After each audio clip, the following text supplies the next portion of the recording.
প্রচন্ড গরমে মেহনতি রিক্সা শ্রমিক ভাইরা যেন একটু ছায়ায় থাকতে পারে, সেই জন্য আমি আমার ব্যক্তিগত পক্ষ থেকে এই ক্যাফের ব্যবস্থা করেছি।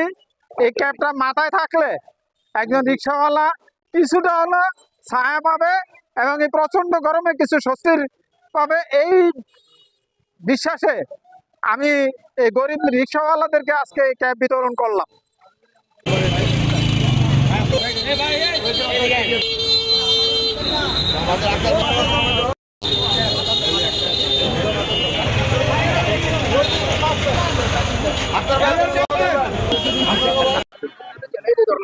ওই যে একটা রিক্সা নেমে যায় রোদে রক্ষার জন্য।